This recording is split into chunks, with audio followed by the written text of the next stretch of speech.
All right, JJ, you want to go ahead and get us started? Hey Jeff, how you doing? I'm good, JJ. How are you guys? Not too bad. Hey, what have you guys been doing this last week or so? How have you structured your practices?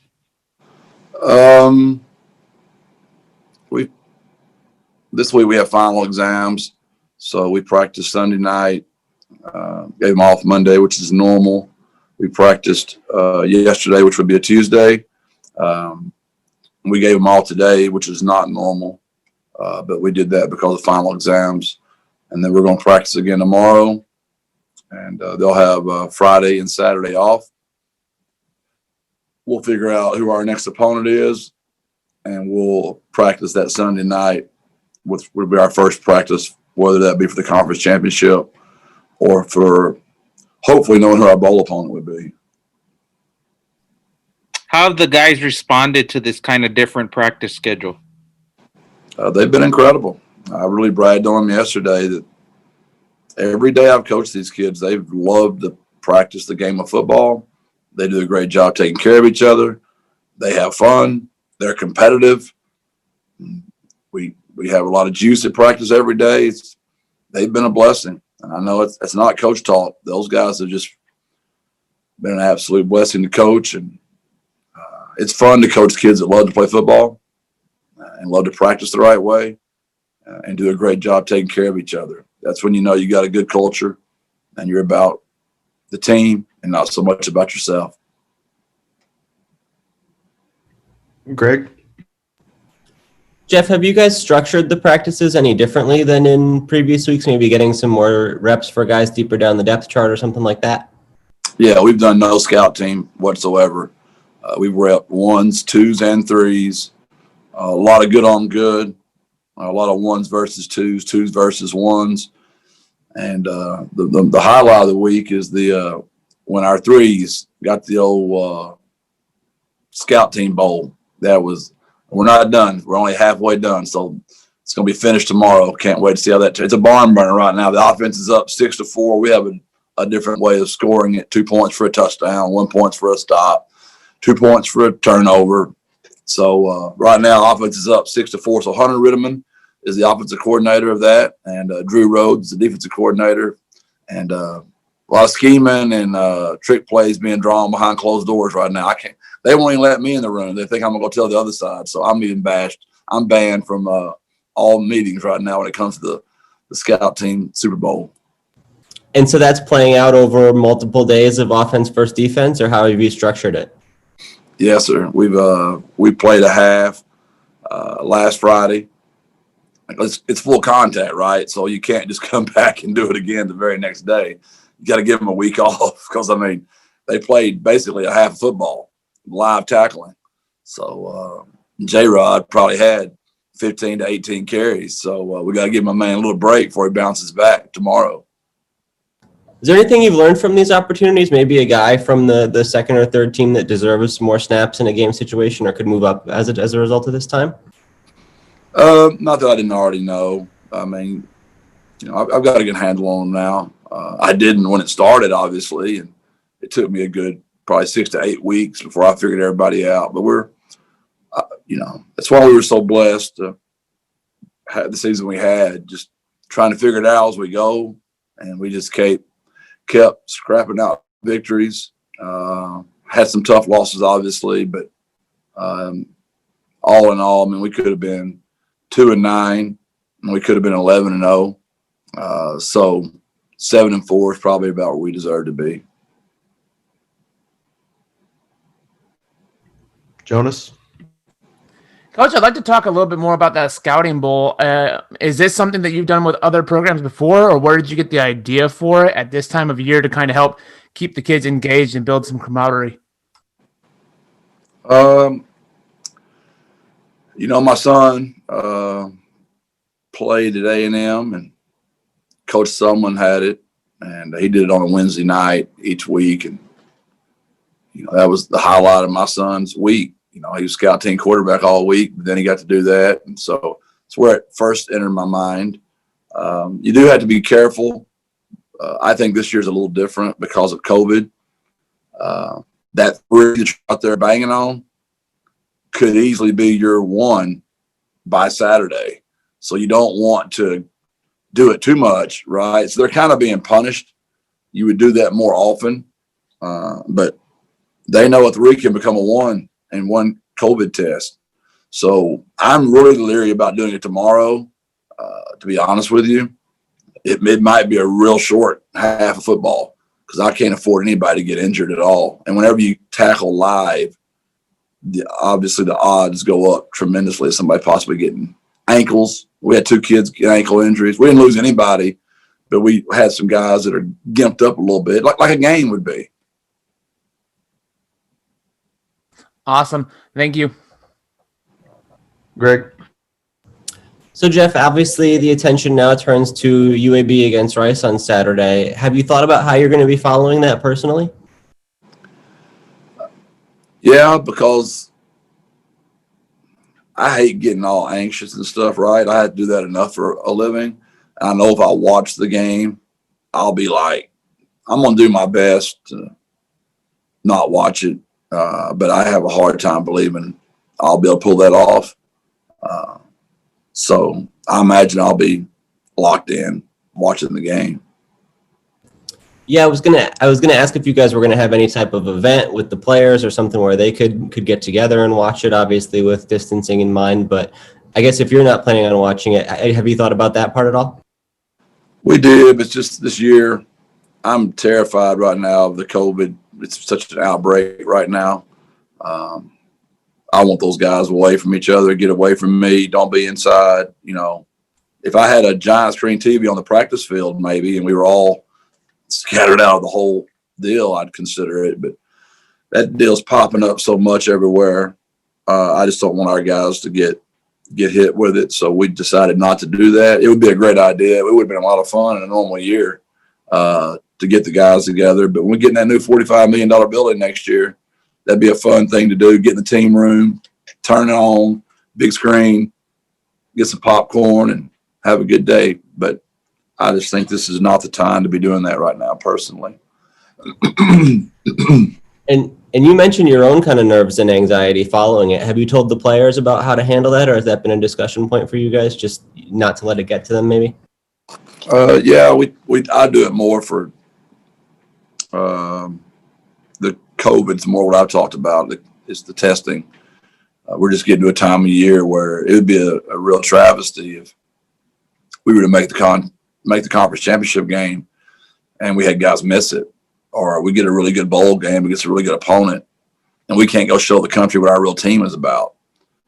That's what I've been hammering more than we can't control the Rice UAB game. We can put on Rice cheerleading outfits with pom-poms and jump up and down and cheer all we want to. It's really not going to matter.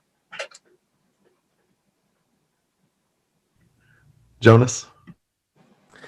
Coach, it's going back to the kind of COVID numbers rising a little bit. Last time when we spoke, last week, that you said you're trying to create a bowl atmosphere for your guys to give them that experience still.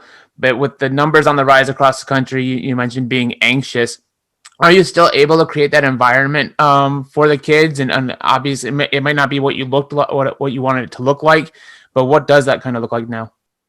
We just don't know what our bowl is yet or when that would be. So whenever I find out that, we'll work backwards and see if we can find a night.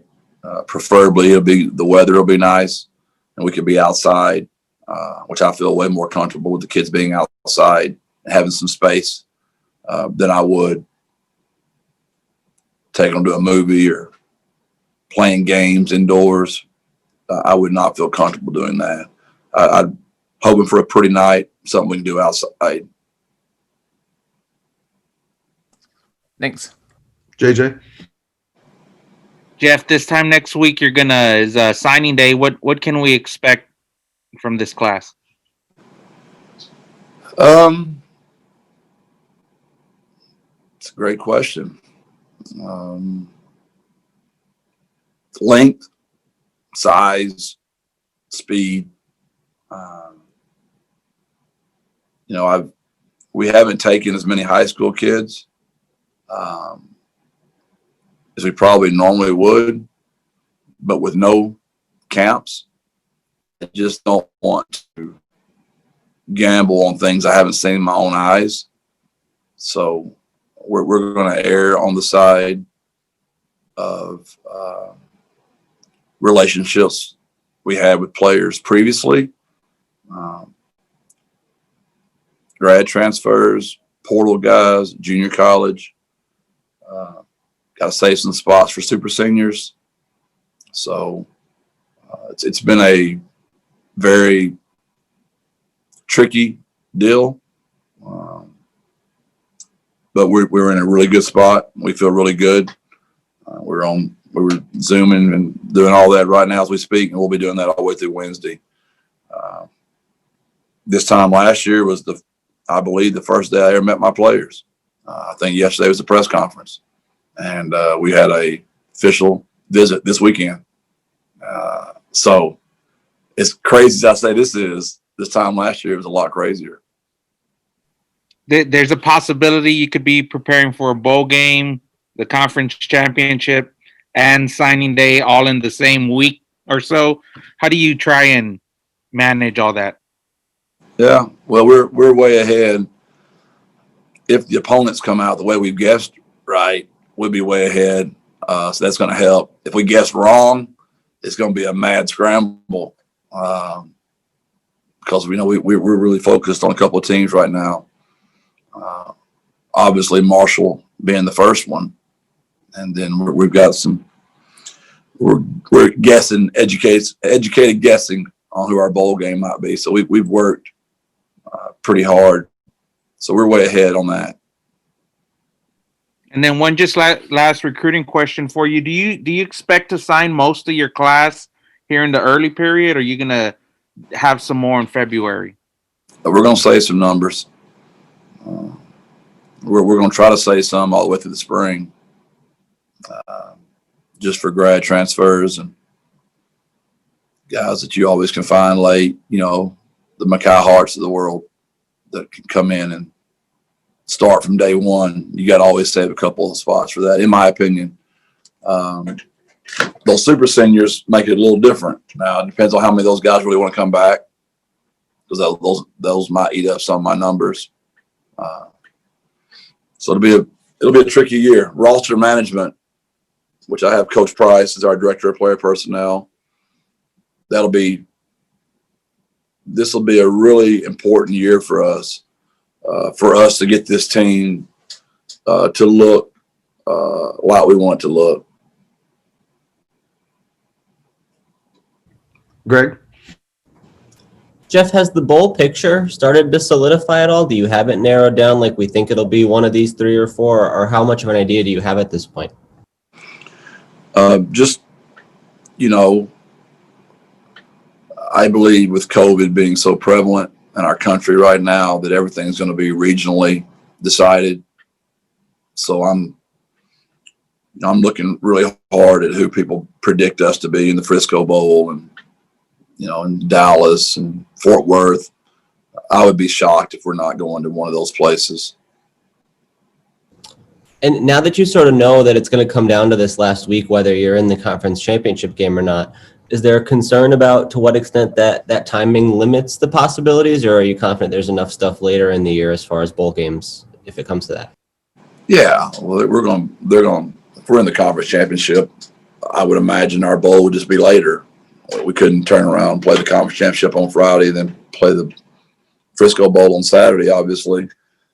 But there's a potential for the 24th, potential for the 26th, potential for the 31st. So all those, I think, would come into play if we were lucky enough to go to the conference championship. I was going to ask about the 24th. That is kind of a tight turnaround, but that feels like right about the line. You guys would be comfortable with that? I guess it would be 5 days, 6 days, something like that? Yeah. I know that'd be a quick turnaround, but I'm really concerned about COVID. So I don't want to send all my kids home for Christmas, then bring them back. What would our team look like? Those kind of things concern me. I'd rather just, if my team is up and running, if that's our team, I'd like to play as soon as possible. Obviously, we got a lot of tests to go before we get to that point. So who knows if that's going to be my team even then. it's really exhausting, Greg. As much fun as we're having because we had such a great year. We had to be very careful not to get in the mindset that we're ready for this to be over, because it's a beatdown, right? But our kids have just been fantastic, and they keep wanting to come to practice. So long as they have those kind of attitudes, I can take all this other what if, because it's just, and I know y'all get tired of hearing me say it, but you got to live in the moment. You got to be the very best you can be today. And we got to go in there and be the best recruiters, the best closers we can be. And we got to get a great class signed, because in 3 years, when I'm looking at you guys, y'all are not going to be saying, well, we feel sorry for Jeff. His first 2 years of recruiting, he only got 1 week for his first class, and his second class, he didn't even get to have anybody on campus. So I don't think y'all will be saying that. Y'all be like, what's wrong? Why are we not winning ball games? So we got to make sure we're getting this thing done. And the other end of that with the roster management is the piece of the seniors who might return. How far along are you guys in those conversations? They're pretty deep right now. There's 8 to 10 that have expressed they really want to come back. So we're getting information from them, from scouts, trying to anticipate. Because there's not, we've had no NFL scouts come through here. They can't. Pro day, what's that going to look like this year? This has just been a real, I can see why the NCAA did what they did by letting these kids have the option to come back or not, because it's really unfair to these seniors. So I hope all of them come back, but that's not what is the best interest of that kid. I'm going to support that and help that young man any way we can. Are there any at this point that you can say certainly we should expect to see back next year? I'd rather wait just to see when they get real information from the NFL before I did that, because I don't think that'd be fair to them. So I'd rather wait on that, Greg. Sure. And you've mentioned COVID and the testing a few times already. Have you had any positives flare up in the last week and a half? Has that impacted practice at all? It hasn't impacted practice, but I think we have that on our website, all of our information. I believe I think it's all on there. Contact tracing, positives, all that kind of stuff's on there. Yeah, they give us the number of positives, but I never know if it's you guys or basketball or what it might be. So, but it seems like things have flowed pretty smoothly, at least where it hasn't been a disruption. Yes, there has not been a disruption. Got it. Thank you. Thank you. Anything else for Coach? All right. Thanks, everyone. Appreciate y'all. Sorry I was a little late, but if that defensive tackle comes, it'll be worth it. If not, I owe y'all 5 minutes of y'all's life, so I apologize. Thanks, Jeff. God bless. Birds up.